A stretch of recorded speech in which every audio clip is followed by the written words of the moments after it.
So hey everybody, for those of you who didn't see my community page and see the question that I had asked on there, this is just a little stream I decided to do up for you guys, for anybody who has been wondering about what it's like to be in animation, to work in animation, and how to get into animation if you want to do it for a job.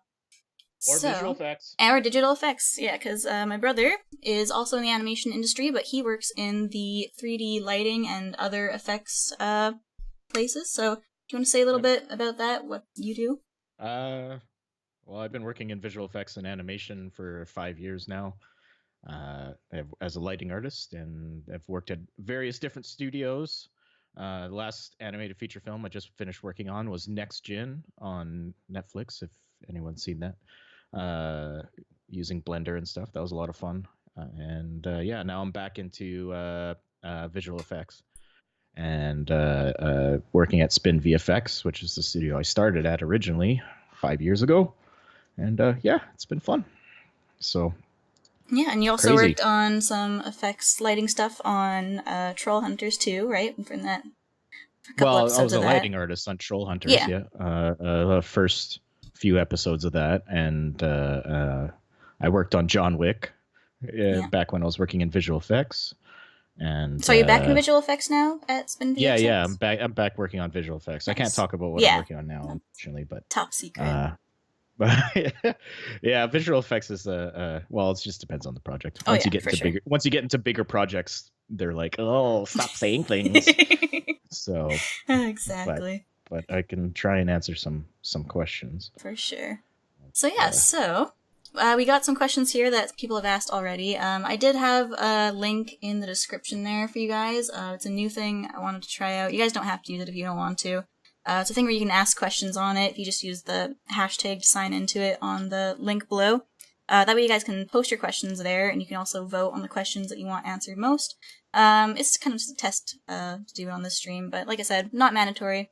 You can always just put caps lock question in the stream thingy if you guys have any other questions to ask.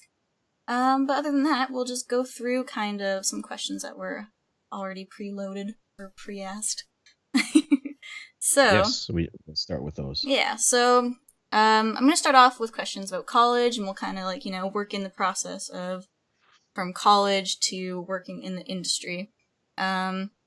So Pale Feather asks, what were the requirements to get into your college? So there's actually a couple people who had kind of asked a general idea about portfolios for getting into colleges and stuff. And that's really going to depend on where you guys go. There's so many different places out there, but a lot of them will probably require a portfolio that'll have pretty specific things that you need to apply for them. So for my college at the time, it's even changed since I've went. Oops. Oh, there we go. So for my college, we needed to do some life drawing. We needed to have a character design that we did a turnaround for, and it was mostly just a lot of drawing stuff. They now even ask for a little animation test in the newer portfolios. So a lot of schools are going to be like that. There's also online schools as well. I'm not sure if those ones require portfolios. What was the thing that you did? You did a mentorship, right? Online? Me? Yeah, didn't you? Oh no, I just did there's a lot of online courses and stuff as well. Yeah. I did a little bit of TDU, which I don't know if they're still around, but they're just a little basically some industry professionals put together a site and did some courses about lighting and stuff like that. So that was a lot more specific. Animation, there's a lot more choices out there. I mean, there's Animation Mentor and what's that other one? I can't think of the name right now. But yeah, there's a lot of them. There's also Schoolism is a big one as well. Okay, yeah. So those are other options. I know there's a lot of people. There are some questions in here asking about schooling for other countries, and unfortunately I don't know too much about other colleges in other countries. So that's another thing you guys can look into is online schooling for sure. And I saw someone in the stream asking if this is going to be posted after, and yes, it will be. I might possibly edit it down. If not, then it'll just be posted to the channel regardless. So I look like a white ghost on your what? So well, white. I mean, I look like a red glowing thing from my Why is screen. my color so messed up? Oh well. Mine's Anyways, terrible too. sorry to derail it. Yes. All right, so then now let's go to Catastrophic Kitty. Asked quite a few questions here, so let's I'll try going into them one by one here. So first one, is it useful to enter competitions and get our art? Oh my gosh, our art out in the public? I personally think there's nothing wrong with that. I think it's a good way to get noticed. Just be really careful. Make sure you read through all the terms and agreements and stuff. I know in our college we had a professor who was very, very against competitions and like art competitions and stuff. She's like, oh, they're just gonna steal your art and they're gonna use it for anything, and then your idea is gonna be gone. So he's like, don't do it. But like, I don't know. I think if you're young and you're just wanting to get your artwork out there, I don't see anything wrong with it. I don't know. What do you think? Uh, yeah, it's a complicated. Well, it's not too complicated, but they basically, I really love community art challenges and stuff like that. I say get more involved in those. If a company's holding an art challenge, read a lot into because there's usually a terms and services and stuff, and a whole bunch of contracts that you have to sign before you enter it. Make sure you read those. Some of them are a little overstretching. They tend to, like your teacher said, they try to like basically get cheap ideas or things like that. Yeah. If it's a competition for something that could be sold as work, I wouldn't do it. So if it's like, hey, design a logo for us and you'll win, or hey, do this, like, don't do those kind of competitions. Those aren't competitions. They're companies trying to find cheap work. If it's like a community or something like that, and that was like, hey, let's do a theme or something like that. Those are great. Those are I definitely agree with you that those are good to get into, just because if you get into those, it sets you in a schedule. You have to, you have to produce a work with a deadline, which I think is a good thing to practice. So True. Yeah, it's very that's very my good thoughts. advice. Yeah, no, that's great. I didn't even. Yeah, that's kind of the two things you can keep an eye out for. Yeah. And Yeah, so like I said, just sort of stick with the community ones. Those are generally the most helpful, and definitely it gets your work out there more for sure. than trying to do the ones that are hosted by companies or anything like that. That doesn't go anywhere. They're just trying to get free work. Yeah, exactly. True. All right. So the next question by them is, are apprenticeships easy to find in your area? And I would say no. I haven't heard of any kind of real apprenticeships, at least in Canada. I don't think many people do apprenticeships anymore. No, Least here. apprenticeships aren't really a thing. It's more internships. Yeah, and Than internships are apprenticeships. usually you kind of need to have experience, or at least some education to back it up, or at least For portfolio. some of them, yeah. Yeah. There are some like schools and stuff in like the US, and online I think there might be some where you can apply for these very specific art schools where it's kind of like an apprenticeship. You're training under a certain artist, but True. those only take like maybe 5 or 6 people Yeah. a year or something. So I think you're better off just kind of doing your own thing, I agree. and eventually finding an internship if you need to, stuff like that. So yeah, and at least usually internships are also paid, so that's nice. Apprenticeships not always. Hopefully, Yeah. In Canada, we tend to have more paid internships. Yeah. In America, That's true. I still hear stories about free internships. Do not do those. They are not worth the trouble. No. Although some people would debate they are, but no, just don't. Yeah, and like unless you have like zero experience and like you're just wanting to learn, sure, maybe, but I don't know. Yeah. But at the same time, you could learn just as much just doing it for yourself at home. Yeah, for exactly. free, And you're just giving them free work otherwise. Yeah. So that's. I don't know. Use your own discretion, but I tend to, if it's unpaid, I tend to lean towards, not doing it. But anyways. Yeah, for sure. Okay, so this one, they kind of ask a bunch of questions in like different orders, like I was talking about when I was going to go from college to working in industry. So we'll just kind of go into them anyways. So is it easier to start with storyboarding and then work into animation?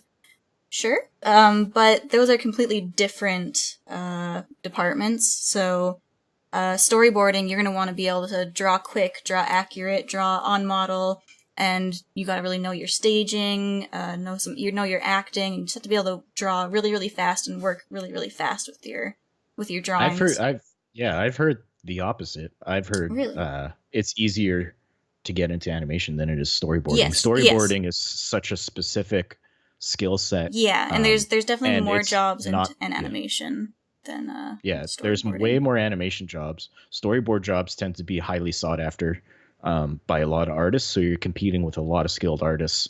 And like you said, you need those core skills of speed, readability, staging, all that stuff. You have to be able to pick up really quick. And starting as an animator is a great way to kind of just work up your work ethic and your quality as much as you can, so that you can work your way into possibly doing storyboards and stuff.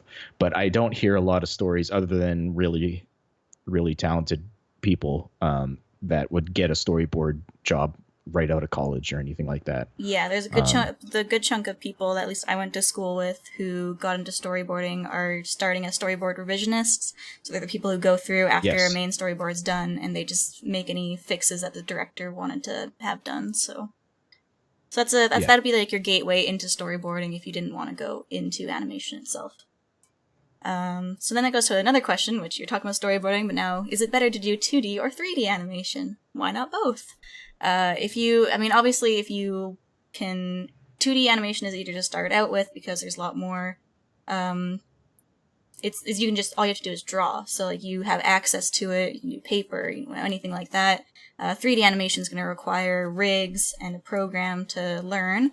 But having both, learning the programs is pretty much the difference between 2D and 3D animation in the industry these days. So with a 2D animation, like especially the work that I do for my day job, is still working with kind of like a 2D rig in Toon Boom or Flash. So it is a little bit different from 3D, obviously, but it's generally the same idea. But it's all about just learning the programs at that point. As long as you know your foundation of animation and your animation principles, then it just comes down to learning the program. So, because like you've done like you do not rigging. Well, you have done rigging and like modeling and stuff in 3D. Yeah, I've done a little bit of everything, but that's always the challenging part of CG is there's a lot more technical stuff to learn before you can actually get to the art side of things. Starting with 2D is great, but if you want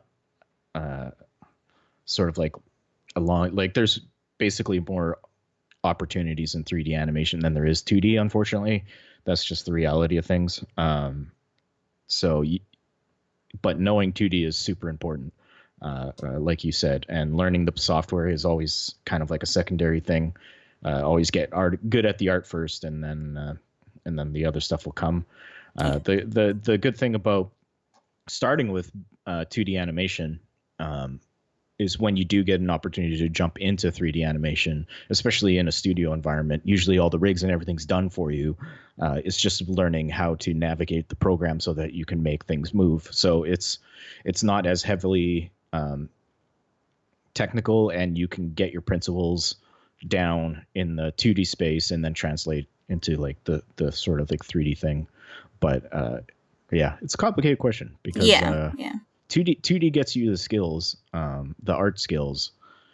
I've seen a lot of artists that if you start with 3D, some people can get stuck on the technical side of things where they tend to focus way too much on that and kind of forget about the artistic side of things. So I'd say just what would be my answer to that? It's tricky because I could say do 2D to get those core skills, but your job prospects are going to be a lot less than doing 3D. But yeah, definitely. I'm rambling now. See, I would argue cut all that this stuff out. So I would argue that 2D has a lot of opportunity in TV animation, but if you want to do movies, it's pretty much predominantly all 3D animation. So. Yeah. Yeah. It's like Yeah, I don't know. There's quite a bit of 2D work, at least in Toronto here. But there's an okay amount. I just think there's more 3D. Yeah, actually, you're right. 2D is definitely still going pretty strong with TV. But unfortunately, it's like you mentioned, it's rigging. basically rig animation, Yeah, exactly. which I mean is actually kind of a good place to start, because if you're learning how to manipulate rigs in 2D, making that jump into working with 3D rigs kind of makes a little more sense in your brain. So yeah. If you can grab any little piece of information that is useful out of that long ramble, then congratulations. But just, it's information for you guys. And Dapper Dashhound in the chat there just asked, from your animation reel, there were some 3D examples in there. Were you just dabbling in it, or was it necessary to learn when you learned 2D? For me, our school just had a 3D course, and that demo reel that I had on my channel was just kind of me putting my animations together from the school years. So when we get more into me talking about my college experience, I'll explain more about that and the different courses I took and whatnot. What's that? What's that outside your brother's window? Buildings, I think. There's a reflection of his guitar in the window. Oh. It's pretty funny. It's a ghost. It's a ghost. Let's see here. Do you need a certain type of software to animate on? I mean, anything you can animate on. Like, there's so many things like out there that we've talked about, like using for free 2D things. You can use Fire Alpaca and things like that. So software is more important when you're doing the job, because when you're working on a show, they're going to be using a specific program and a certain version of that program, and it's going to be different from place to place. Like, there's some places that still use Flash or Animate. There's a lot of places that use Toon Boom, and then there's different versions of Toon Boom that you use, and all that fun stuff. But if you're just for learning, then I wouldn't worry about that. Just use whatever you can get your hands on and that you can learn animation on. Just for book learning. Exactly. Learn them books. Yeah, a CG is a little trickier. If you want to get into the industry, you definitely getting familiar with a commonly used 3D package. It will help you a lot more. Starting off, I know a lot of people start off in Blender, but finding work just knowing Blender is not going to make it's difficult to make that appealing to an employer. Yeah. But thankfully, as a student, you can get free access to student versions of Maya, 3D Max. I would suggest Maya if you want to learn animation, as that tends to be the industry standard for animation. Yeah, that's true. And yeah, unfortunately, there's like most of the 2D programs out there don't have any kind of free versions out there. So I mean, Toon Boom does offer student versions, but it's just you still have to pay like $100. Yeah, they're not free. There's still a couple, like they're still definitely for a student kind of pricey, but yeah, it's an investment, I guess. Yeah, exactly. All right, so let's see. Are there any good places to learn more about animation? Well, here you're learning more about animation. I don't know, just the internet. Search it up. I'm sure you'll be able to find some good stuff. The entire world is a place to learn. Like, there's so many resources. It's just a thing that where you never stop learning. Like, I'm always buying books and things. Like, there's so much stuff. Granted, my studies are slightly different than Sarah's. Like, I study lighting, and I tend to be more on the technical side, so I have a lot of technical books. But it's just that idea of just constantly absorbing everything you can. Tutorial sites. If you want more focused learning, more structured learning, because you work better that way, then like we've mentioned before, those online schools and stuff, though they tend to be pretty pricey. So yeah, that's debatable. Everything comes with a cost, unfortunately, for the most part. Yeah, if you want to, but it's not impossible to do the free route. It's just you have to be a very good sort of self-starter, very good at just sort of being self-disciplined and keeping up that work ethic yourself, because no one outside is going to be giving you homework or deadlines, so you have to be able to just do that yourself. Yeah. Yeah, and that's one thing that I was terrible at, which is why I went to college. Yeah. Okay, so next question, which we kind of briefly touched on. Well, this is more considered for getting jobs, what qualifications are needed to be considered? I'm assuming you meant for a job there, since your first question was for colleges. So mostly, a lot of places are mostly just going to ask for a portfolio, a demo reel, or something like that. That's going to be your main source of showing what you can offer the company. Outside of that, like, a lot of places in Canada, in their application thing, will say that you need a college education or some kind of bachelor's degree or something. However, if your portfolio is good enough, you can usually just get away with your work speaking for itself. I don't know, what other kind of things should they consider when it comes to qualifications for getting a job? I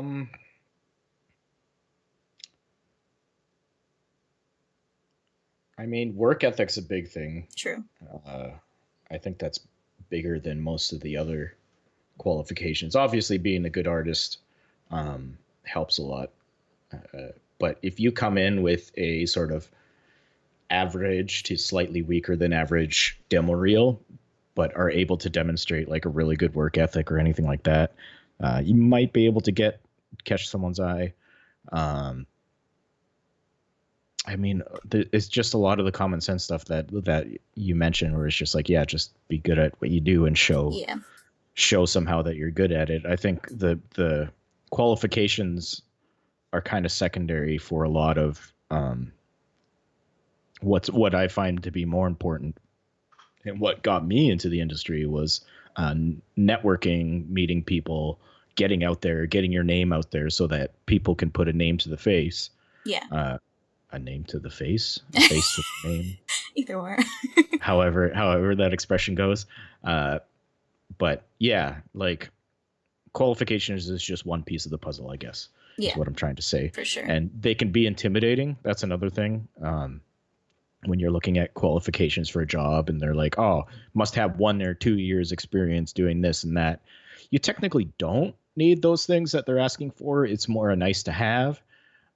I would still apply for those kind of things anyways, even if they're asking for more experience, if you can prove to them that you know what you're doing. They're more interested in finding someone that knows what they're doing than finding someone that fits their qualifications perfectly. Yeah, that's true. I mean, everyone knows it's not going to be easy to find the perfect candidate out there. So, Yeah, and like the interview also is gonna, like, if you manage to get the interview, it's also gonna play a big part. You want to be able to show that you're easy to work with. Cause like I've heard so many stories. At least my professors would tell so many stories about how there's these always amazing artists, but they're so egotistical that they go in and act like jerks to everybody, and it's like they don't last long because nobody wants to work with somebody who just thinks that they're the best at what they do and they won't take criticism and stuff. So you definitely just want to show that you're open and willing to do the best at the job, and be just be easy to work with. So that's a kind of another thing to consider on top of your skills. Indeed. Yeah. So I think that pretty much sums that up. So we'll go to another one about college. So we kind of talked about the portfolio thing with college. This person, Utah Raptor 93, says, in aspects of both choosing a college and preparing for college, how did you go about preparing? Well, for me, I was lucky because Justin, my brother here, was living in the city, or at least knew more about the city and colleges and the art field than I did when I was in high school. So he kind of introduced me to a lot of the colleges and showing the programs that I could take to get into animation because I was showing an interest in it. So he definitely helped with that. And I had tried applying for it right out of high school, didn't make it, and so I had to go in and take like just an art fundamentals course to get into to get into the animation program. But if you live in the area and you are able to go to like the college fairs and when they take you around the colleges to show you and talk about the programs, that's definitely a good way to get in there, especially if you have a chance to talk with professors. You can kind of get your name in there and kind of, maybe even show them some of your artwork and get some feedback on it. Like for my college especially, on those days, they would have pre-portfolio review days where you could just take in your artwork and the professors would tell you things you need to work on in order to apply and stuff like that. So I would keep those in mind. I don't know. Do you have anything much to say about getting into colleges? I mean, I think, yeah, you pretty much covered it. I mean, I'm not great with colleges, so Yeah. I don't know if I have great answers for it. But That's do your research, for sure. and then see what they have to offer. Uh, talk talk to students if you can, to kind of get an idea for how the college is, and yeah, that's about right.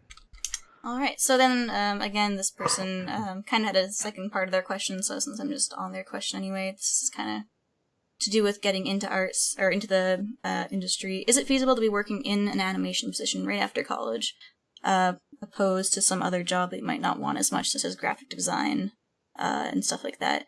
Yeah, it's totally. It all comes down to your portfolio, and depending on what college you go to, like my college had a day at the end of your last year called Industry Day, where literally people from, like representatives from all the industries would come down, and like they would look at your final films on our final year. We had to do a thesis film. They'd watch all our films, write down our names, come to our booths that we had set up in the college, and then they would get interviews the next day.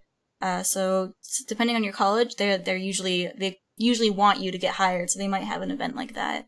But other than that, yeah, like you're getting into animation is fairly easy, I would say, as long as you've had some animation training and you have a demo reel to back it up.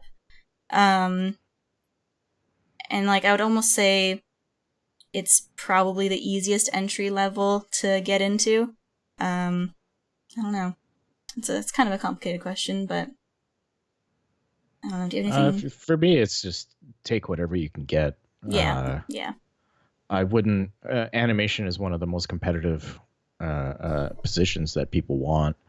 A lot of those fields tend to be, and then there also tends to be certain positions that aren't as favorable, but at least it gets your foot in the door. Getting your foot in the door is probably more important than getting the job you want right off the bat.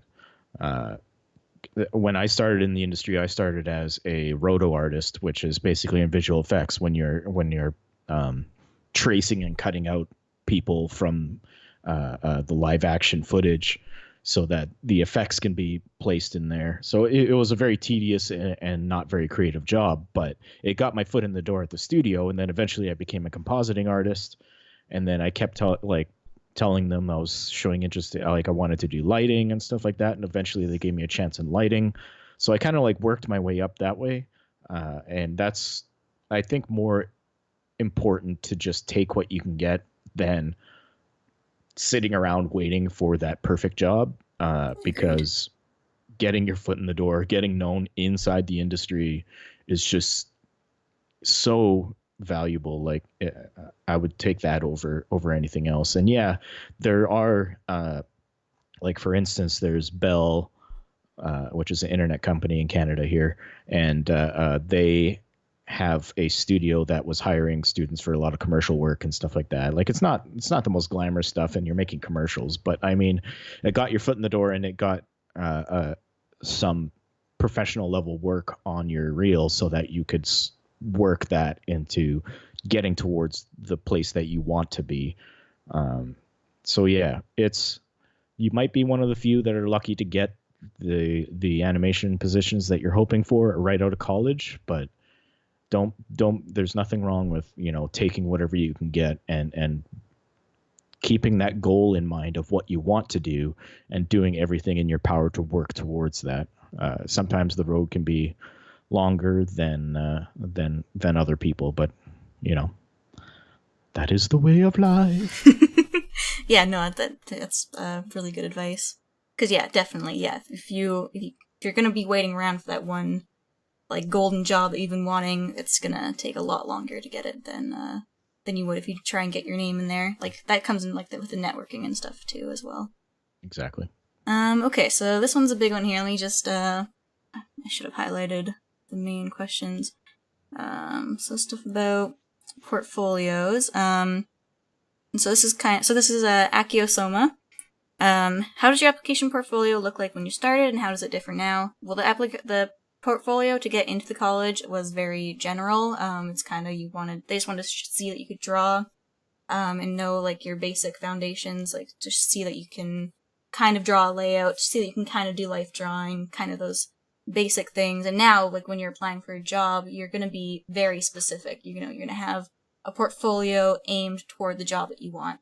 So, like, my demo reel has strictly just 2D animation in it right now because, one, I don't do very much 3D right now, and I prefer a 2D animation job. So I just have a bunch of 2D animations in there. That's a mixture of my experience with the rigged animation and my hand-drawn animation that I do for, like, my Warriors cat animations on YouTube. I put those in my portfolio as well, which is why I kind of try really hard on those. So yeah, it's definitely going to be a lot more specific when you're going for jobs. You're not just going to give them, if you give them a general portfolio that's like, here's my character designs, here's my animation, here's my layouts, they're going to be like, well, what do you want to do? Like, what am I going to do with all this stuff?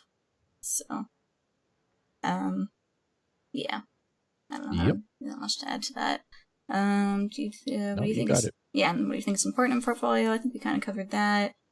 We learned, okay, so I wanted to cover this part that they said in here. In my country, Germany, we learned in design professional school that we should show a huge variety of skill, and we should include work in progress, showing off how we work and explain some points. However, I heard from many people that this is a huge no in other parts of the world. Plan to go, and so what's your advice on that? Yeah, honestly, that's very, I would say even just in between different places here, it's very different. I would say most places, depending on what job, because if you're going for animation, I don't think they really care about what your rough animation looks like. Like, sure, you can throw in like maybe one example, but they want to see see that you can finish work most of the time. You can even like maybe have like a short animation that you show the process from like, here's my storyboard, here's my rough animation, blah blah blah, here's the final product. But when it comes to like, I guess stuff like layouts, they'd probably want to see how you start out with that and show like at least, like, you don't need to show like your whole process, but at least have a rough drawing and a final drawing to kind of show them, especially if you're doing freelance work. That way, when you're showing client like, here's a rough design of what I'm planning on showing you, you want to give them an example of other stuff that shows like, here's the rough drawing, but here's how it's going to differ in the final drawing, kind of thing. So I think it depends what kind of position you're going for. So know that for your work when you're doing lighting stuff, you usually have like a process thing where you show like your different light sources, right? I remember seeing like your demo. Well, there's a lot of, I find that stuff's not really useful in a demo reel just because the people that are going to be watching it are people that know how the process is done anyways. That's true. I don't really care how you did it. I just want to see what the final result is. Sure. But like you said, different positions require different things. So I'm assuming since it was a design school, they want to see the process of all the different designs that you went through to kind of get to the final design that you're happy with. Like certain things like that, I can understand seeing parts of. But me doing like a breakdown of like, here's my lighting, here's where I set up my keys, my fills, my kicks, my, all this stuff. It's just like, no one really cares. Like, it's just, if I was a lighting lead looking at portfolios like that, I would skip past that part because it's not really like my first demo reel. I did that because I wasn't really familiar with the process. But once I got into the industry, it was like, just show us your work. Like and always you want to put your best work first. Obviously, put your best work forward, and your best work isn't going to be your work in progress stuff or your stuff like that. So having that near the end is fine.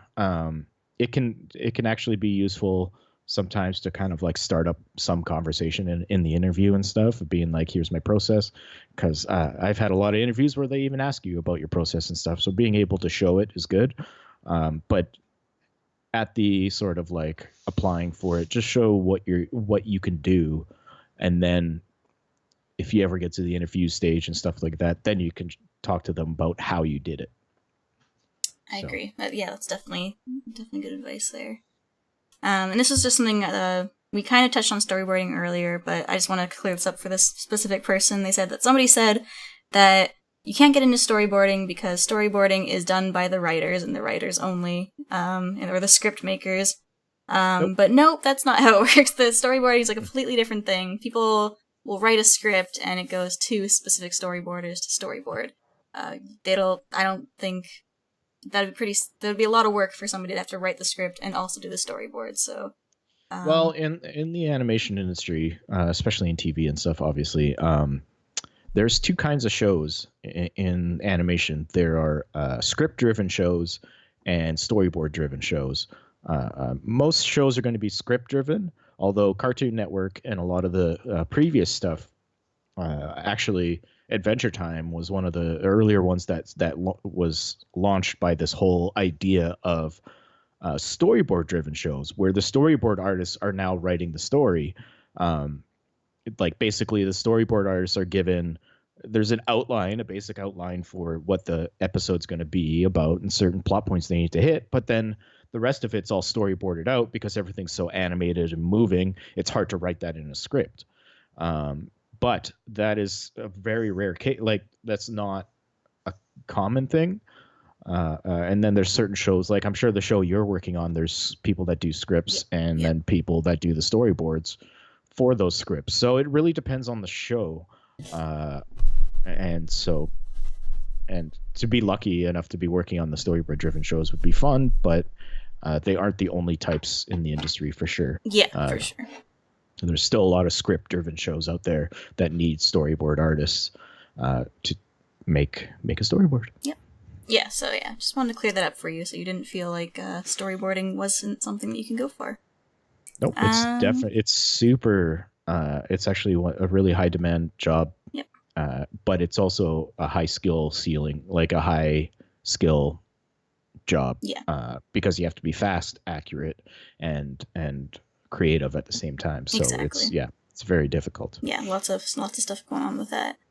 So here's just I think this is a pretty simple question to answer. Midnight Thunder asks, based on what you learned at school, what level of animation, or what level animator would benefit going to college, other than a complete beginner?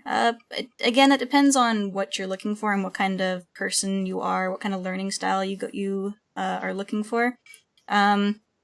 I personally don't think if you know the basics of animation, like you have a good enough foundation that you feel you could start applying for jobs, there's no need to go to college.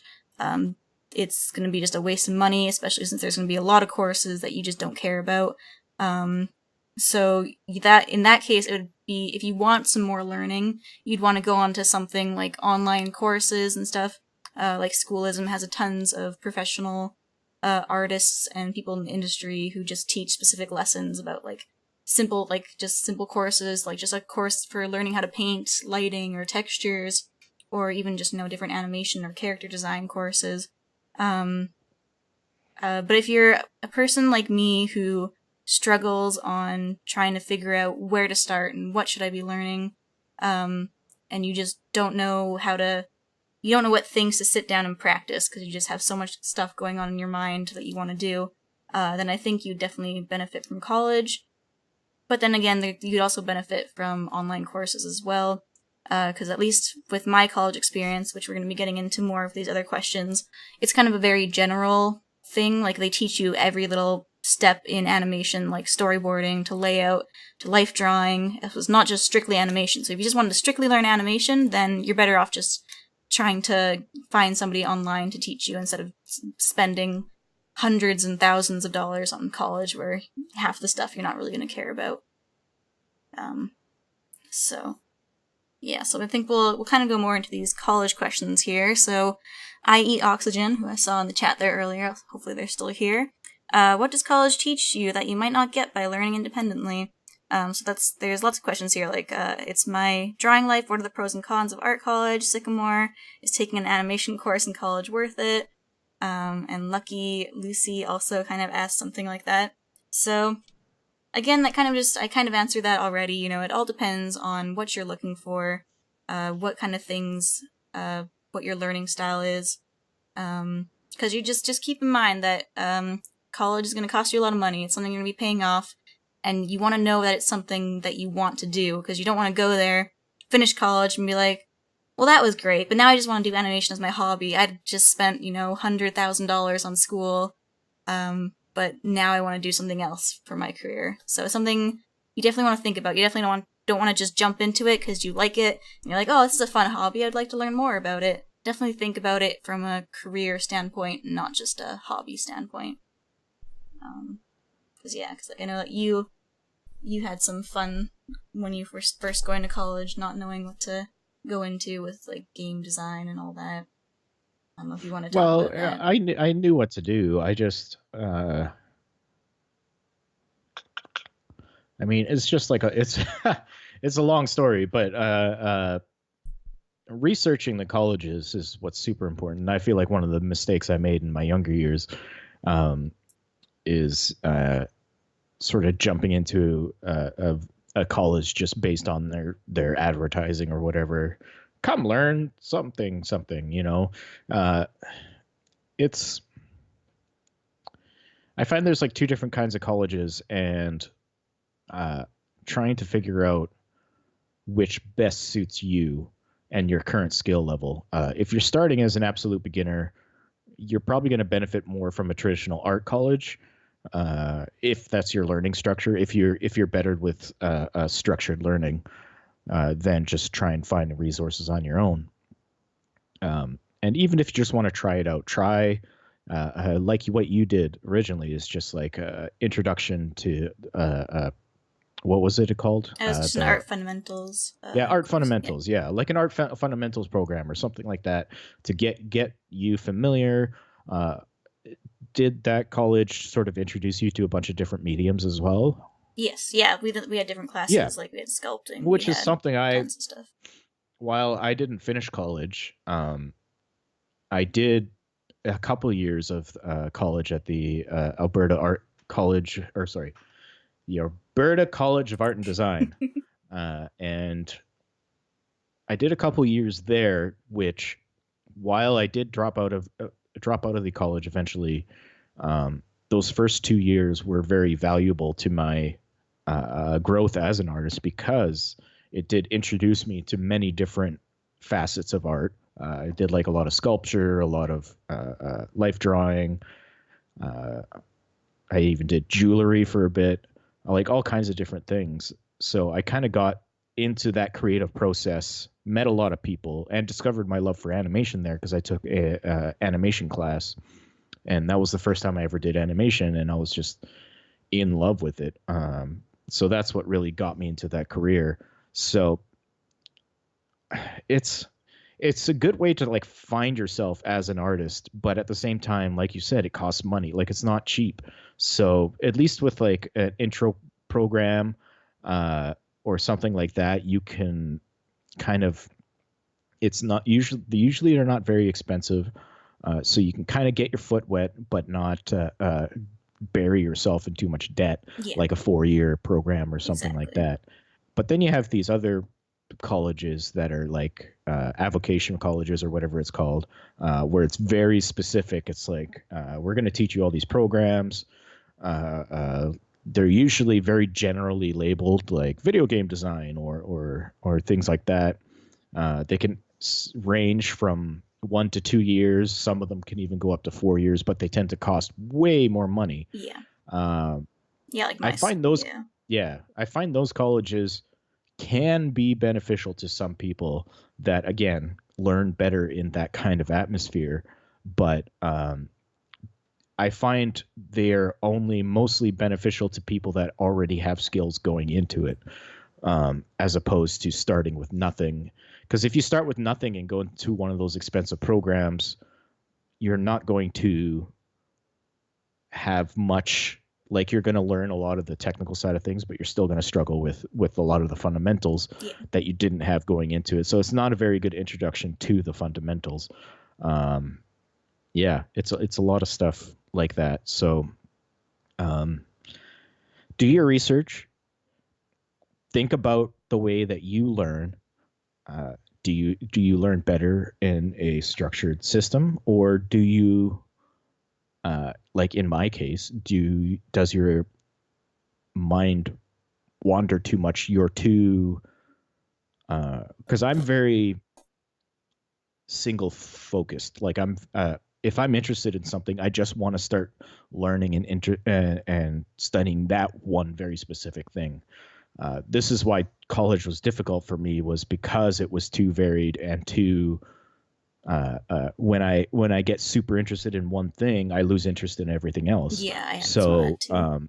yeah, so I would not care about my art history class or all these other classes, and I just like, once I discovered my passion for animation, I'm like, I just want to learn animation. I don't care about all this other stuff, which is why I eventually ended up dropping out. It's because they didn't have anything that specifically focused for animation at that college.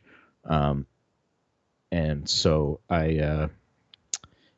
so it takes a little bit of thinking on how you learn. Are you self-disciplined enough, or do you need that outside force? I mean, learning that self-discipline is important in general, For sure. especially once you get in the industry. Oh yeah. But Yeah, especially. at the same time,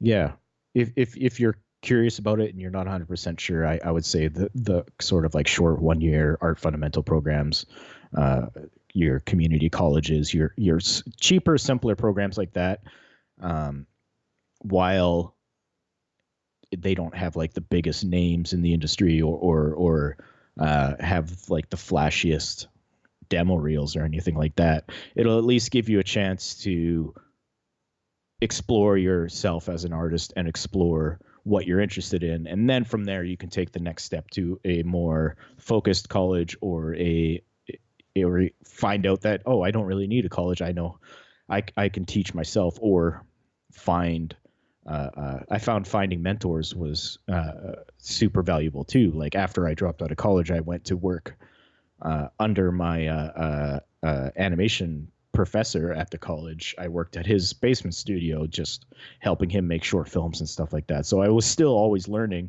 I just found I'm a better hands-on learner than, studying theory and practicing and all that stuff. Yeah. Yeah. So yeah, that's a long-winded way of answering that question. No, I But think that's very helpful though, for sure. it's a very complicated question to answer. I tend to not be a big fan of art colleges just because they tend to be way overpriced Yeah. and poorly structured. But Oh yeah. I mean, but I've also heard a lot of people that have benefited from it. So do your research, see which ones are the best fit for you, and if you're in the not sure category, intro to art kind of courses and stuff is a great way to start and kind of find yourself creatively. Agreed. Yeah. So this person has a bunch of different questions here. So the first ones we kind of already answered. So this is Polar Lich, I think is how you say it. So they asked a lot of things about portfolios and stuff, which we already kind of answered. So if you're joining in the stream now, Polar Lich, or if you were watching earlier, then just go back to maybe some earlier questions and you can find your answers for that. So I'll just kind of answer some of these pretty generally. What kind of jobs actually exist in animation? Tons. Like if you're just talking about the animation industry as a whole, there's tons. There's storyboarding. There's technical directors who work on stuff behind the scenes, like all the technical details with that.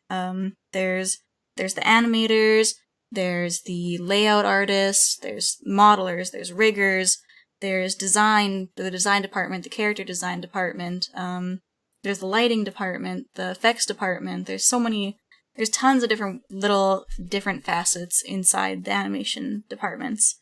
But as for animation itself, it's generally just effects animation and regular animation. That's like the two animation jobs, and there's like 2D, 3D, all that kind of stuff. And is the wage good? I would say yeah. It's considering a lot of places, considering that you don't technically need to have a college education or anything for it, the baseline pay for going into the industry is very good compared to a lot of different careers, I would say, and it's very easy to move up in it. What was the question? Sorry. Is the wage good? Yeah, it can get pretty good, but it's also job security can be a little shaky sometimes. That's true. Yeah, and moving up can take a lot of work as well. And I mean, it's a okay. Here it is. Existing used to wage good. Yeah. So I mean, depends on the place. One thing that colleges don't teach you, which I wish they did, was how to negotiate. Because in a lot of these situations, you're going to be considered an independent contractor, so you need to basically decide your own wage and stuff like that. And obviously, they have their own sort of idea of what they're going to pay people. So, you know, and but that's a whole other thing to get into. I won't. Yeah. But yeah, is the wage good? You'll make a living off of it. It's better than working a minimum wage job, so you'll definitely do pretty good. Is the job you're doing at the moment stressful? How long do you have to work? Work days for me are generally like 8-hour work days, 40-hour work weeks, as long as you are getting things done on time. Depending on the place you go at. Yeah. So depending on the place you go at, like my studio, unfortunately doesn't pay overtime, so if you don't get your quota done on time, then you're working extra hours pretty much for free for them. So that's not very common. That's where the whole like is the wage good thing gets a bit harder to say, because it's like, yeah, it sounds good, but then you start working unpaid overtime and you're like, oh, now I'm actually losing money. Now I'm making less than minimum wage. So thankfully, there's not a lot of places like that in Canada. So, or at least in Ontario, where me and Sarah work. But I've heard stories about it in Vancouver and Montreal and other places in Canada where that still does happen, unpaid overtime and stuff like that. I mean, Sarah's at a place right now that doesn't pay overtime, which I think is really crappy, but it's unfortunately, it seems to be a common thing with animation specifically, and TV. Especially with TV. Yeah. So it's difficult. Is the job stressful? Very stressful. And it can make you, I mean, when I started the industry, I had long, luscious hair. It was down to my buttocks.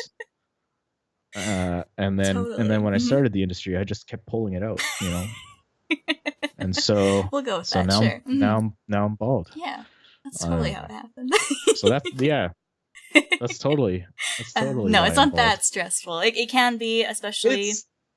You've been lucky, I guess, because I've had some pretty high stress jobs. Oh no, I'm not saying it's not stressful. I'm just it's the deadlines are hard. You need to have a good work ethic. That's where your work ethic really comes in. You need to be able to get your work done on time, especially when you're in this industry nowadays with the digital age. You're working on the computer, like, you know, it's not like high school where they're going to block all these sites, you know, oh, you can't go on Facebook or all those YouTubes.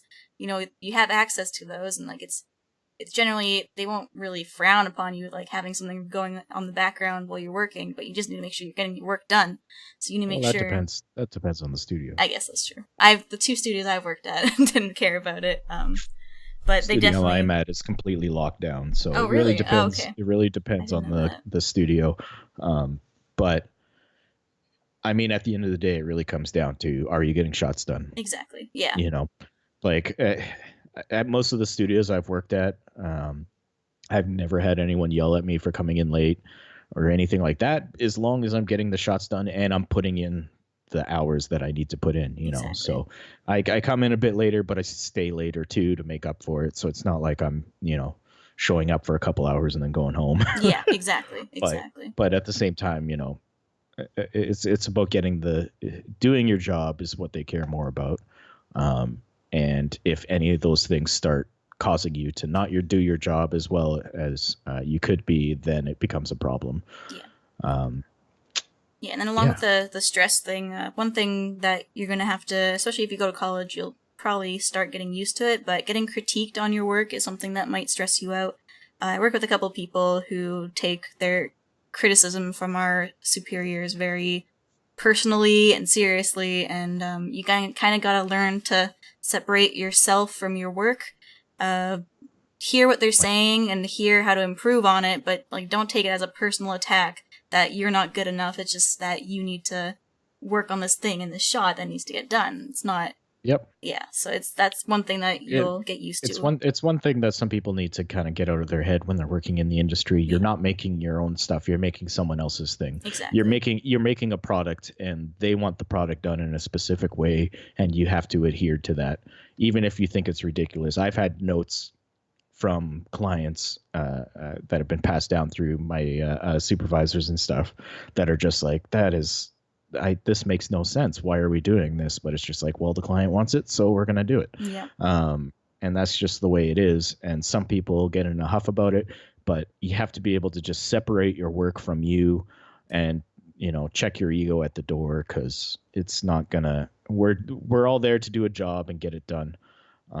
And that's how it goes. So, because at the end of the day, most of the time, if you're in this industry, you're going to be going to work to be doing a job. It's going to be like any other job. You go in, you do your work, and that's what it is. You're most likely not going to work on a project that you're going to be super excited about, very rarely. If you can be, then that's great, then that'll make your job even better, but most of the time you're not going to have much creative say in it. That goes to the supervisors and the lead animators and lead positions. So most of the time you're just there to do the job that they tell you to do, and you don't have much creative say in that. So just kind of keep that in mind as well. Mm-hmm. And so another part of this person's question that is actually pretty relevant to me is there a possibility to work from home as an animator? Yes, there is. It all depends on what studio you're working for, though. Yeah, it's very studio dependent. Yeah, not every studio will let you work from home. And it's also a thing that's not as easy as it sounds, because you have to make sure that you do have that work ethic, otherwise you're going to be at home and you're going to get distracted by their stuff and not get your work done. So, for me, I have a thing where I set up a timer, and whenever I'm at my computer doing work, I have my timer going down. Whenever I step away to go for lunch or to do any little thing, maybe I'm like, oh, maybe I should just quickly go put the dishes away in the dishwasher, I'll pause the timer, do that, then come back and do work. That way I'm working my 8 hours for sure. So anyways, that's just something you have to keep in mind. It may sound glamorous to work from home, but you need to make sure you're strict about it. You're still doing a job. You're not just chilling at home. Yeah, and I'm terrible for one, I can't do it in my job. Lighting artist is kind of impossible to do from home, but if I was able to work from home, it would be way too difficult for me. I have to have that separation. Like, some people have to have that separation of work and home.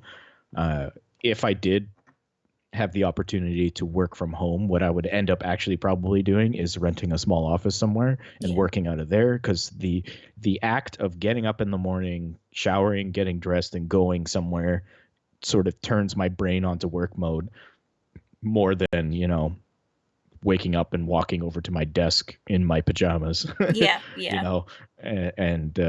So, and even I've heard a lot of artists make that good suggestion as well, is treat it like a job, even if you are working from home. Like, you have a timer, and also do wake up at a proper time. Oh yeah. I don't sleep in for sure. And get ready like you're going to work. Shower, get dressed, do everything that you would do in the morning, and then sit down and start working. It will really help your brain get into that work mode a lot quicker than treating it like a day off and just being lazy about it, because then it'll just your brain will just not get going as quickly as it needs to. So yeah, I totally agree with that.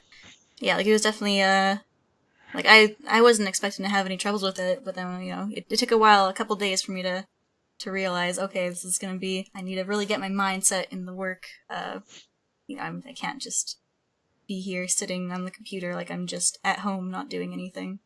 Exactly. So just something to keep in mind. But yeah, there are the opportunities if you ever have a job like that. Is the job as a 2D animator sometimes boring? Yeah, sometimes. Sometimes you'll get shots, or you'll work on a show that you don't really enjoy. And then most of the time, you're going to have to realize that, like I said earlier, you're not going to be working on a show you're probably going to be enjoying, so you can't just be jumping ship from project to project just because you're not enjoying the show. You kind of have to realize that's something you might need to struggle with. But yeah, it's going to get boring sometimes, especially doing rigged animation. I find myself, it's not very, I don't want to say it's not intuitive, but because you're not physically drawing stuff, sometimes I don't properly have to think through like the skills, because like, you know, you just tween and you're like, okay, just move this thing. Sometimes it kind of seems a little mindless. But that all depends. Like sometimes I'll get a really fun shot where the characters are dancing or like jumping around, and like then I'm like, oh, this is a fun shot to do, and you know, I feel like I'm actually having to do some problem solving and to figure out shots and stuff. I don't know. Do you ever struggle with thinking your job's boring? Oh yeah, like there's always days where things kind of get dull, but I tend to just sort of like find, like I guess that's why I kind of like working in visual effects sometimes, just because it is a very fast-paced environment, and new challenges is what always keeps my brain going and excited about things. So as long as I'm in an environment where I'm constantly having new challenges thrown at me, it keeps me on my toes and interested. If it's a position, that's why I'm not really interested in a lot of the television animation and stuff like that as a lighting artist, because that stuff tends to be very automated and not very challenging. So it can get very dull and boring quickly, as opposed to other positions where it can be more, challenging and interesting. So, and I mean, if you find yourself getting too bored at a position or something, always look at seeing what else you could do. Changing studios isn't a bad thing. Trying something different, any of that stuff is a good way to sort of like keep you on your toes and keep things fresh. If there's one thing you want to try and avoid working in the industry is basically getting stagnant and, getting too settled into the routine of doing things that you just never advance. You have to always have those new challenges and those new things coming at you. And if you don't feel like your job at the current studio is offering that, then sometimes you might need to change it to a different studio, which is totally fine. Yep. So, yeah. Yeah, exactly. And so the rest of this person's question has to do with some college stuff. So I'm kind of gonna just briefly go over some, like, just read out the questions that people had about college, and I'll just kind of briefly talk about my college experience and what my animation program taught me and all that. So we got Star and Orion, we got Dapper Dashan, we got Dark Sun, Kimi Cook, and Create with Chloe. All kind of ask different questions about college. What was the first thing they taught you in animation in college? What are some art exercises, warm-ups you did in college? What was the most stressful thing about college? And what was one of the best things they taught you that stuck with you? Did you have to take general studies as well with your animation courses? And in college, they teach you both types of animation. Okay, so I believe if I just go through what my college was like, I'll answer the majority of those questions. If not, feel free to ask them in the comments after, and I will type out a reply to you guys. So in my college, our first year was spent learning a lot of the basics. We had animation course, we had a character design course, we had a life drawing course, a digital software course. What other ones did we have in first year? A layout course. And then we also had to take electives. I believe not every college will have you take electives, which are like English classes and stuff like that, where you have to write essays and whatnot. But because my program was working towards a full bachelor's degree, we had to take those to get our full degree. So I believe if you're just getting a regular, I'm not sure what they're called, certificate or something, you won't need to take that kind of thing. But yeah, we had to take about 10 different English classes throughout my 4 years, so it wasn't fun, but it had to be done. Some of them were pretty interesting. So then, as for the other courses, so first year was a lot of learning the basics. We learned things like in animation, we learned the bouncing ball, we learned like all of our animation principles. If you look I had a video on my channel where I posted all the different animation homework assignments that we had to do. And also when it comes to animation, your assignments are all mostly just hand-drawn stuff. You're never going to have to do, like, research unless it's, like, an animation history class, which we had, like, 1 year. So a lot of it's hands-on exercises, like, for layout, they teach us different things about layout. Layout was one of those classes, like, we were talking about how when you want to learn one thing, the rest of the classes you don't really care too much about. I was in the mindset when I was in college that I'm like, I want to learn animation. I don't care about layout. I don't care about any of this other stuff. Just teach me animation. So I focused really hard on my animation course classes. So I don't really remember too much about what we learned in layout class. Shame. Yeah, I know. And I don't know. I won't get into the politics of our classes with our layout teachers, but let's just say they expected a lot from you. I don't know. It seemed like every layout teacher I had in school was expecting you to already be perfect at drawing layout and perspective and stuff. So that was interesting. Right. So yeah, I'm not great at layouts. Still, I'm not very great at them. I will get better one day. So in our character design class was pretty simple. It was basically us just learning very basic character things like the triangle makes a sturdy character. So if your character has a triangular shape, they have a sturdy personality. And then we just draw a bunch of different character designs for class. So it's pretty general stuff. It's mostly just practicing making designs. That's about it. We learned about how to make characters appealing and stuff like that. Life drawing was just, drawing models. For animation, though, since especially to prep us for things like storyboarding and just having to do fast hand-drawn animation, you work with 30-second poses. So the model will change poses every 30 seconds. That's our warm-up. Then it moves into 1-minute poses, then 5-minute poses, then a half-hour pose where you do more of a full-on study. In our life drawing classes, we also had to learn all the bones in the human body and all the muscles in the human body. So those were actually very helpful things to learn. I highly suggest if you guys want to check out or learn how to do better anatomy and improve your art skills, look up how to get artist books on muscles and learning the muscles of the human body. It really helps. Other things. Then our digital program classes was how we learned things like softwares like Toon Boom, Flash, After Effects, things like that. Things that are going to be helpful when you have to go look for a job, but not so much needed to learn how to animate. In our year, they also still had us drawing on paper, so we still learned how to animate on paper, which they don't do anymore, apparently. So that was kind of a fun experience to learn. One of my favorite things to do was in animation class when we were animating on paper. There's something about that physicality of it that's just so much fun. I kind of miss it. I kind of want to set up my own little animation desk and do some more. Yeah, I'm really sad that they took out. I wish I would have kept at least a semester with the new classes, because it's a different way to view animation when you're working on paper compared to. For sure, and it takes that whole technical side of it out of the question, exactly. So that you're just focusing on the art, which is a lot of fun. Exactly. But yeah, then other than that, then our second year was pretty much the same thing, but with more advanced concepts on layout, character design, animation. We did more character animation other than just animating, balloons and flour sacks and stuff like that. We did more character stuff. And then our third year, we had a couple courses still on layout, animation, and life drawing, but our third year was really focused on doing a group film. So in the beginning of the year, you get randomly put into classes where in those classes you're randomly put into groups of about 12 people, and throughout the year you guys they make you come up with a script, a storyboard, and then you fully, by the end of the year, hopefully have a film. I say hopefully because gosh, there's a lot of drama happen during that time. I will say but that's also a big chunk of learning how to work with teams and stuff like that. And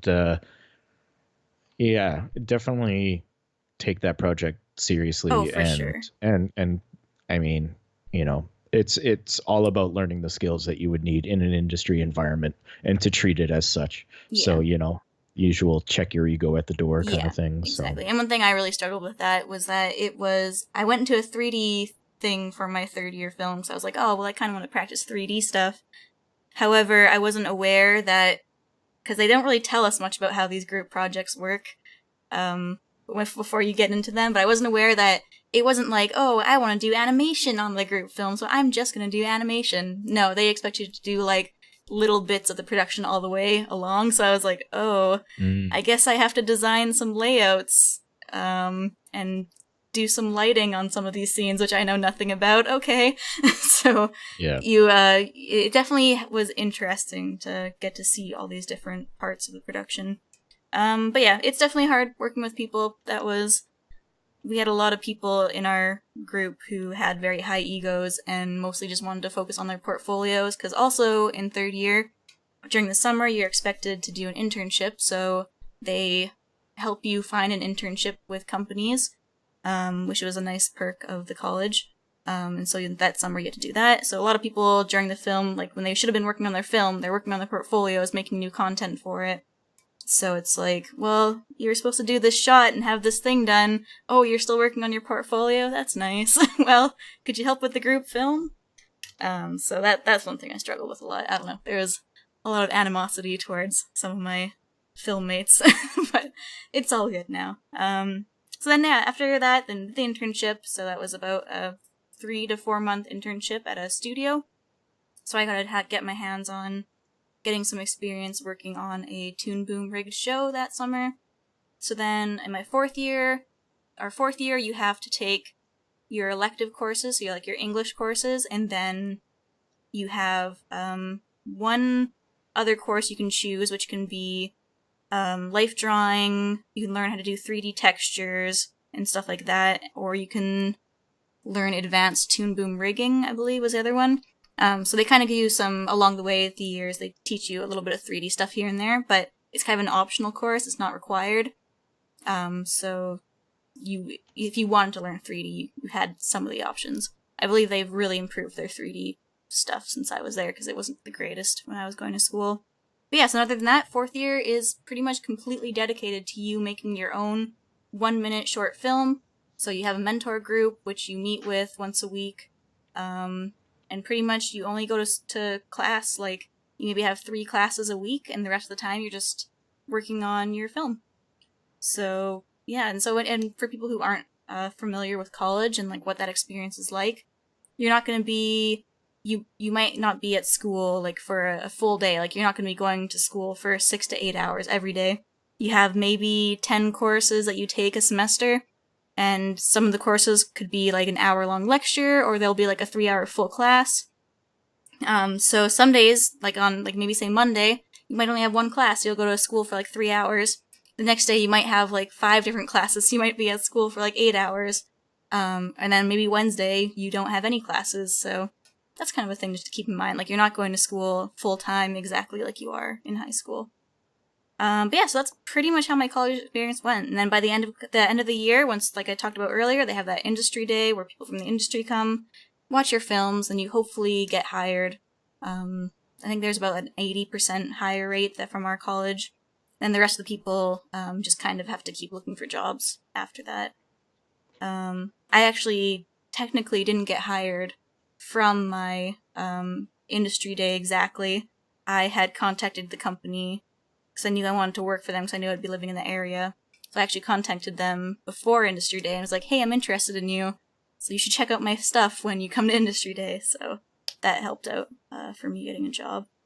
And yeah, so that's basically my college experience. I would say a good chunk of animation courses are going to be pretty similar if they're like a full 4-year degree or 3-year degree. If it's just like a class, though, you're probably just going to be focusing strictly on animation. Yeah, and I think that's all I can really say about college. And you briefly had talked about your college stuff earlier, how you had an animation class and stuff. That was a little different. Yeah, I don't really have much to add to that, so... Yeah, that's fair. So yeah, I hope that kind of summed up what college is like. And yeah, like we had mentioned earlier, look for colleges in your area, do some research on them and what programs they have, and do some research on what the program offers for you. And so now we're going into some more industry questions here. So I'm not sure. I want to answer one question that I saw in the chat. I don't know if the person's still here because it was a while ago. Where was it? I'm sure now I gotta find it. Where is it? Vampire Knight. Oh, okay, yep. They asked if 20 is too late for starting working in animation as a career.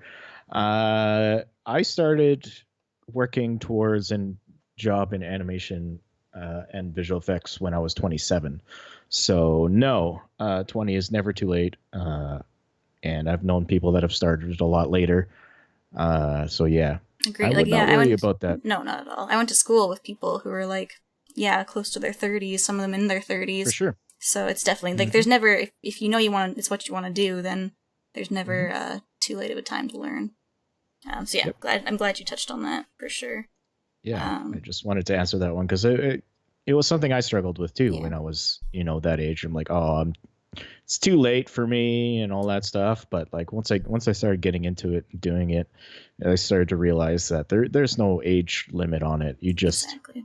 You just go. So as long as you put your nose down and work hard and then away you go. Wee. I don't know why I did that. I don't know.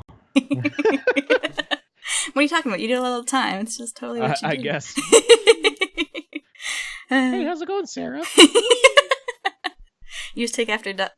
Dad talks like Donald Duck. You talk like Mickey Mouse. It's just how it works. Oh god.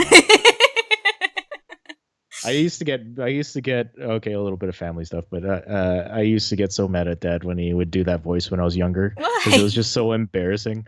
It's just like, stop it, Dad! You're so embarrassing. I loved when he would do that. Oh, Oh my god! And it's hilarious. such a bad impersonation. It's like it's Uh, now I look back at it and I think it's hilarious, but like it's just such a bad Donald Duck, but yet he does it all the time, and he still does it's it. yeah, he still does it. Oh man, so Oh, good. I love my dad. He's great. But anyways, I digress. Oh man. Okay, so here's some industry questions. This is from Cat the Mouse. Since you're working in the industry, what is your role? What sort of things are you responsible for? So I feel like we kind of mentioned some stuff with that before, but I'll talk more about what I do for my job a little more specifically. So as an animation or an animator at my studio, we get scenes that have characters and layouts all planned in them. We have a certain quota that we get for for an episode, which is about 5 weeks per episode. So you get all your scenes assigned to you, so you know exactly what shots you're going to be working on. Usually they're sequential shots, so you have that way you're not messing up continuity between other people's shots. So I go in, I get the shots, I have these characters, which is just like a turnaround of the characters that we just take and have the storyboard in the program, so we know what the shot's gonna be, what we need to do for it. And then you just animate. You have to do the posing, you pose out your characters with the rigs, and then you just animate them. Some places are a little different. I know at the studio that my friend works at in Vancouver, their studio ships their animation overseas. So in their studio, they do. So this is she's actually working on My Little Pony. I can actually say that. So she works on that show at her studio, and so they pose out the characters and just do like the key poses. So like you guys have probably heard me talk about key poses in animation before on my past streams. So they pose out the key poses there and make sure that the key poses are perfect, and then they send them off overseas to be animated by a different studio. And so they just mostly do the posing, and then animation gets done somewhere else. So that's actually a totally different position technically, but that's also included in what my job is. So I kind of do both of those jobs with my job. And yeah, so then you just do your animation, you submit it. A couple weeks later, the directors will look through the episode and give you retakes. So then when you're on your next episode, working on your next episode, then it's like, oh, pause what you're doing on this episode and go back to this last episode and fix some mistakes that the directors found that they want fixed. And that's pretty much my job, rinse and repeat, every month. Do you want to go into just some details with, I don't know, I guess you can go either your current job or your lighting I mean, position job. it's the same kind of thing Yeah, where we work in sequences and stuff. Lighting's a little different in the sense that it's more. I mean, it depends on the studio, like you said, but usually you have your lead lighters, and then there's key lighters that do the sort of overall lighting for an entire sequence, which a sequence is a bunch of shots together. and then usually one or two of those shots are picked out as key shots, which are usually the best sort of like encompassing the whole scene. And then that gets passed on to lighters and junior lighters to do the child shots, which are all the other shots in the sequence that are the same area. You're just adjusting the lighting a little bit per shot. It's similar in animation. A lot of the traditional animation structures are like you have your lead animators, your key animators, which usually set up the keys for a more advanced stuff. That doesn't happen as much these days. Yeah, like you mentioned, your friend working on My Little Pony there. Like that's more of like what the traditional animations style used to be, where the key animators would set up all the keys, and then that gets passed on to the younger animators that would do the in betweens for all that kind of stuff. But now you're kind of responsible for the keys and the in betweens and all that stuff. But a lot of that's automated now with the rigs and stuff like that. So there isn't really an in betweener position anymore. Whereas in lighting, we still have that kind of structure of someone that's sort of like the lead, sort of keeps an eye on the over encompassing sort of like style and stuff like that between multiple sequences. And then the sequence lead designs the lighting for that sequence and stuff. And then the lighters and junior lighters are responsible for taking that lighting design and then just propagating it out to the rest of the sequence and adjusting it where it needs to be. Because obviously once you set up the lights for one shot, it might work in that shot, but it won't work in another angle. So you have to just tweak the lighting a little bit and stuff. And so, nice. So yeah, that's usually. I didn't know that much about that, so that's cool. Yeah, so that's usually the structure. And yeah, I've on Next Gen, I worked. I did sequence lead on a couple. Well, that's the wrong word.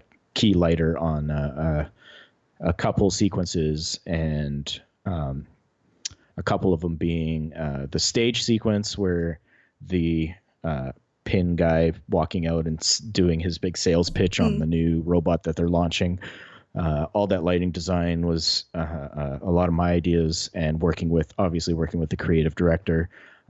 Obviously, he has to say on the final look of everything because he's the creative director, who's responsible for the look of the entire movie. But working closely with him was a lot of fun, and so I designed a lot of the moving lights and all that stuff, and figuring out the patterns and stuff we wanted to do. That's cool. It was a really fun sequence, and some of the sort of quieter sequences, like May sitting in class bored. That was a sequence of mine that I did by myself, actually, and a few other ones that I did some key lighting on. So, but yeah. Cool. Ramble. No, that's awesome. Fun behind the scenes stuff. So this one. The more you know. The more you know. I don't even know if most of the people in chat even know what that's from anymore.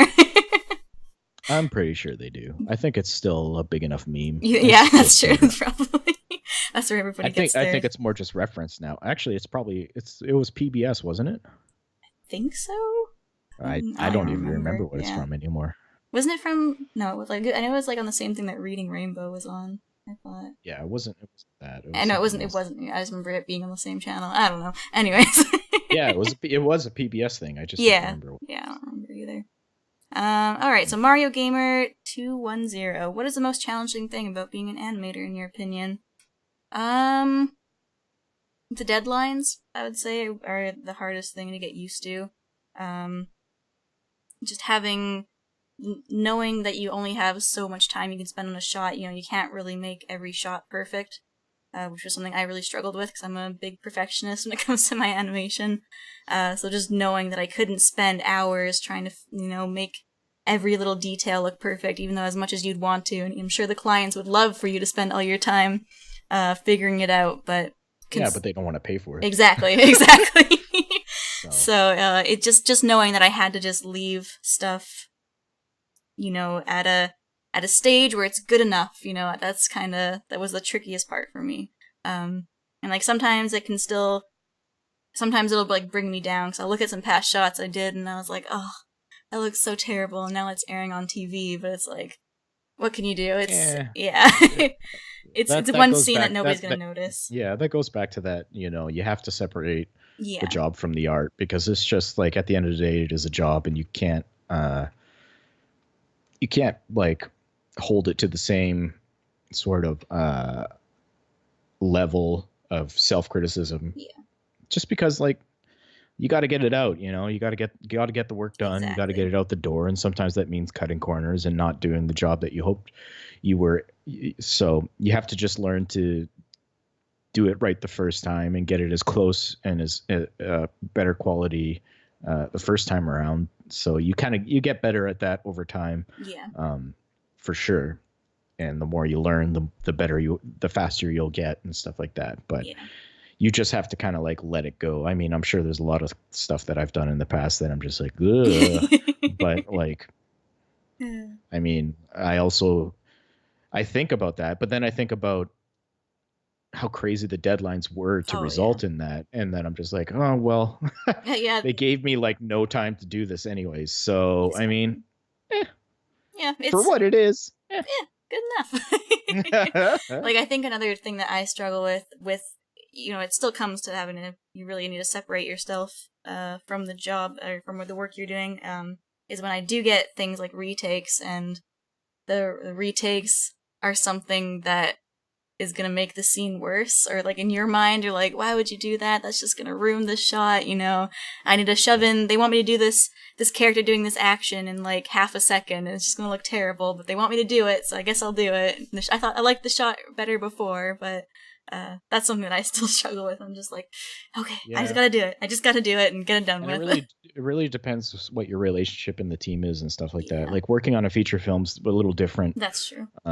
Where you get a tiny bit of say, but you don't get to make the decisions. So it's one of those things where it's like when I'm working on a show, I can sometimes get a lot of notes and stuff, but I will also be like, I don't think this is going to work, or this is going to make things worse. I will always voice my opinion, but at the end of the day, I still got to do what they say, exactly. Yeah. So it's just like, I don't agree with this. I'll do it, but I don't think it's going to work. And then sometimes they'll listen to me, sometimes they won't. Yeah. I mean, it's just part of the job. It's okay to voice your opinion, but at the same time, don't expect them to just follow it, because at the end of the day, it's not your choice. It's not your choice to make that call. And that's something that I've kind of learned too, to kind of separate from my mind and stuff, is like, sometimes it's just not most of the time it's not your place to make those calls. You just have to do your job, and then that's it, and then leave those choices up to your leads and supervisors. I mean, that's what they're hired for, right? Exactly. So yeah, exactly. So you kind of have to keep that in mind when trying to separate the job from yourself and from your own art. Is just like, it's a job, and it's not your call to do certain things, because yeah, exactly. Anyways, you get it. You got it. All right, so Moodle Doodle here asks, what's your career goal? They say as an animator, but you can do it in your career goal as well. And what type of work environment allows you to be most productive, which we kind of talked about earlier. But for my career goal, obviously I'm still a junior, so I'm not going to be going anywhere anytime soon, but I want to definitely work up to be a lead animator, eventually be a supervisor on animation, and then if I could one day, it would be really neat to be in a director position for just a TV show. I don't think I would be able to handle the stress of a movie director position, but I don't know. I have a need inside of me to lead, which is kind of part of what I do this YouTube channel for, is like, I want to be able to teach and help you guys out when it comes to animation and stuff. So that's kind of why I want to be in a leadership position, so I can kind of help people in the in the production in the way that I feel would be best.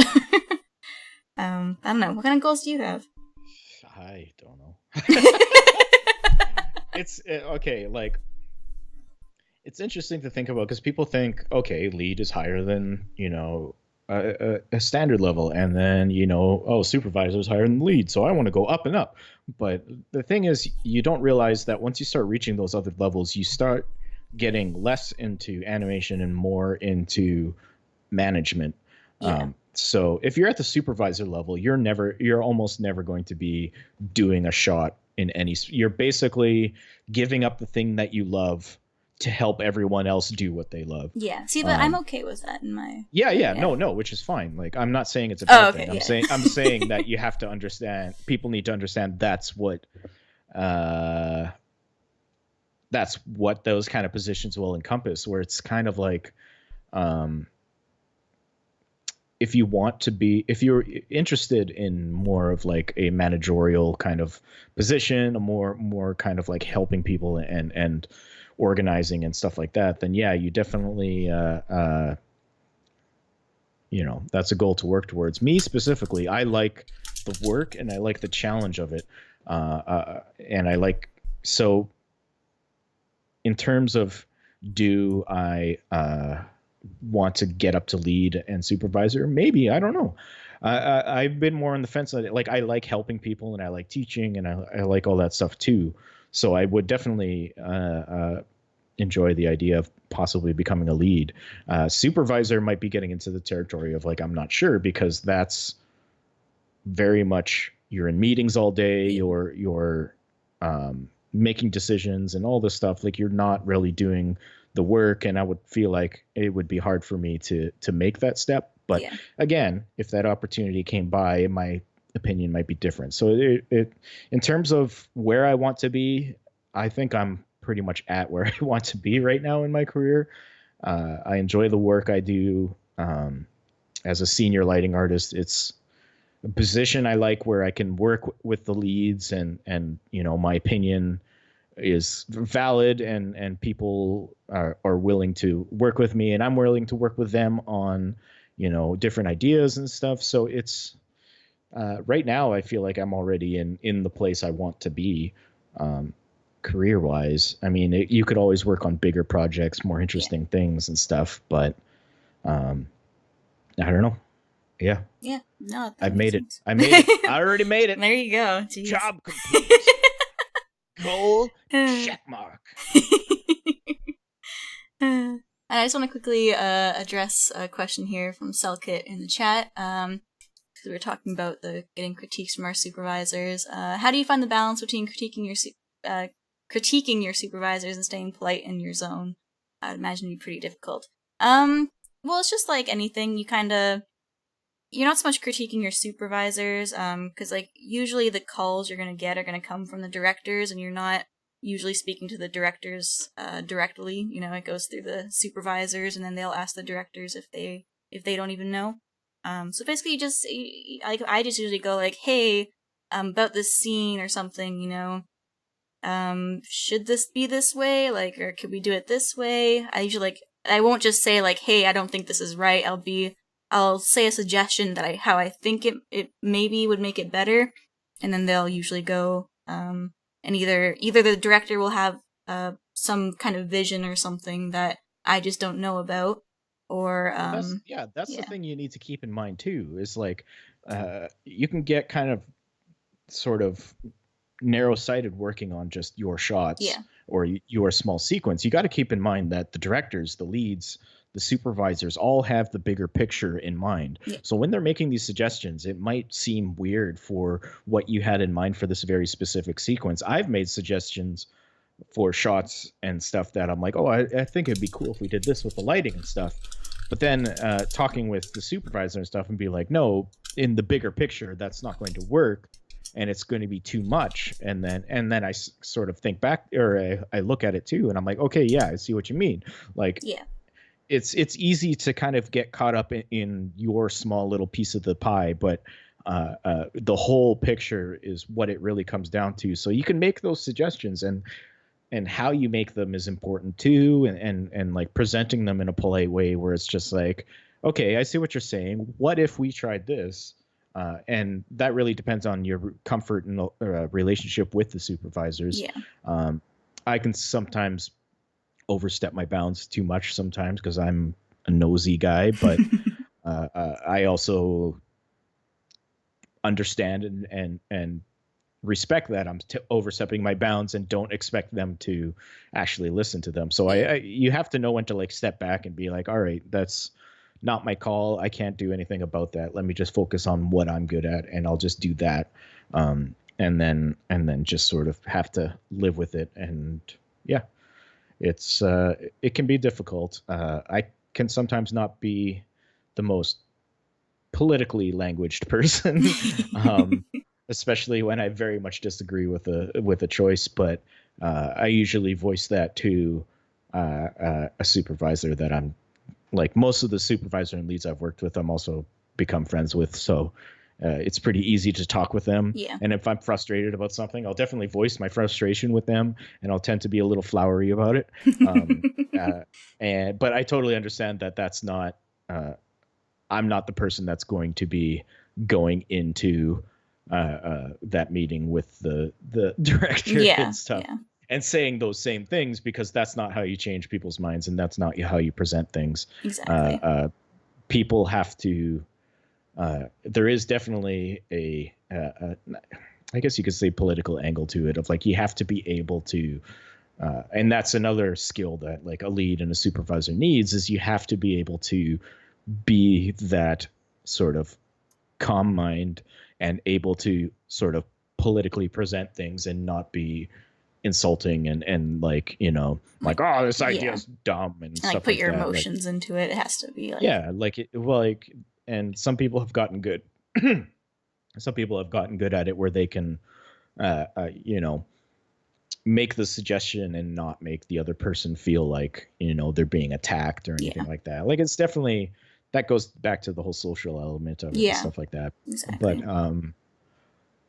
But yeah, what were you talking about? Just being polite, or like how to ask questions. Presenting your any objections or criticisms.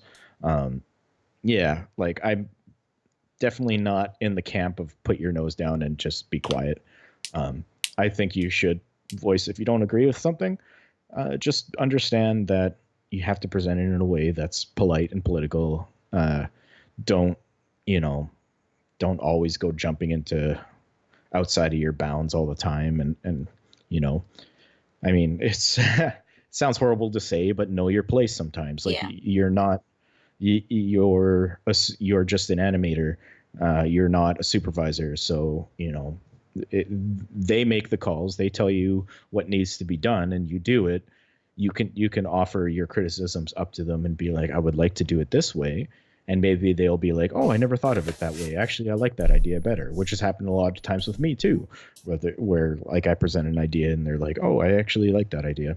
But it's a give and take. Exactly. Yeah. It's a give and take, and you have to work with the team. And that goes back to the whole team effort and stuff, and being able to work in a team environment where, you're not the one making all the calls. You're just there to do other people's work, but also, if you feel strongly about something, being able to stand your ground and know when to pick those battles.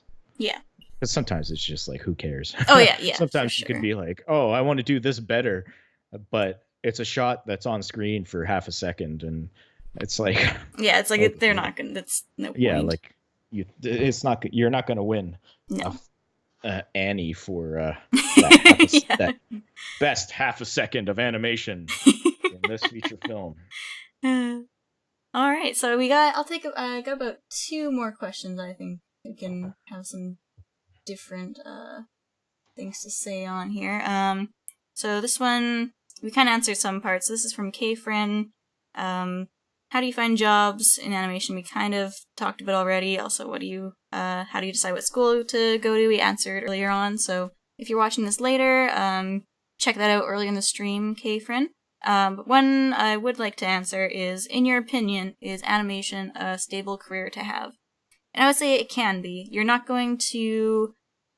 There's a very, very high chance you're not going to have a job, a job that you'll be at for your whole career. You're going to be hopping around to different studios. Like, some places will have you around for maybe like 10 years if you want to stay with them, if they're a good company and you enjoy them. But then there might come a day where they just don't have enough projects for them to have you on, and they're going to have to lay you off, or your contract will be up and they won't have any projects to renew you on, so you're going to have to look for a job somewhere else. So in that way, it's not stable because you're going to be having to search around a lot.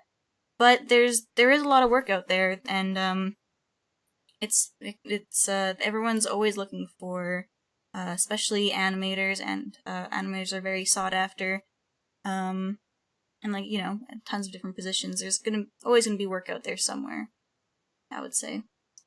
Yeah, it's not the most stable, and it definitely comes and goes in waves. You can go from like even Toronto's gone through that recently, where we've gone from like if you could hold a pencil, you could get an animation job, because there was just so much so much high demand for artists. And now we're at sort of a lull period where there aren't a ton of projects in Toronto right now. So a lot of people are sort of floating around work-wise. I had to find work outside of animation to go back to VFX, which is fine because I like working in VFX. But having that flexibility and stuff will help you stay afloat in the career longer, if you're able to jump around that way, and also being able to move and stuff. I know that's a sticking point with a lot of people, because a lot of people want to settle down in one place. But unfortunately, with the nature of the business, you kind of have to go where the work is. And sometimes work can dry up in an area. And then you have to basically get up and go to another place. Like in Canada, for instance, it'd be like going to Vancouver or Montreal. And then you have to do that for a while. It's challenging. It's not, in terms of like a long-term thing, it's not easy at all. And I can't see there's some cases, but not a lot, that you can stay at one place for a very long period of time. But like, look at Arc Productions, which is one of the studios I worked at. There were people working there for 15 years plus. And then out of nowhere, the whole studio just went bankrupt and everyone lost their job. 500 people went out lost their jobs. Yep.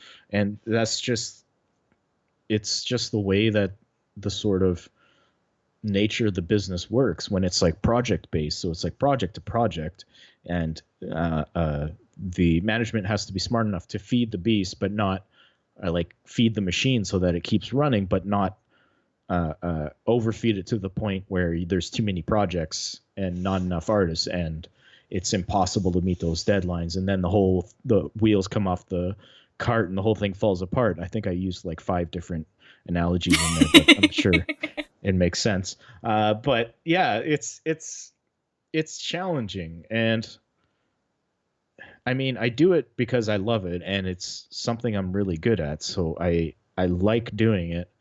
And so I find any way I can to keep doing it. But in terms of, is it a normal career or a normal kind of thing? No, it's the furthest from normal, because it requires so much flexibility, which can be challenging for people, especially people with families and people that want to settle down somewhere. If the industry dies down because of not a lot of projects, or there's economic sort of downturn for a bit or something like that, it can get back to being challenging to find work again. So I mean, it's I would say you need to have right a plan now, B, it's not too for bad. sure. Yeah, I mean, having a plan is always important. Having a plan B of some sort, at all times is nice to have. Like, I don't even know what I would do if the industry like up and left. I mean, I still have the flexibility of being able to move around, but not a lot of people have that. So if I was stuck in Toronto with a family or something, I would be unsure of what I would have to be able to do next to keep things going. So it can definitely be scary in that kind of instance.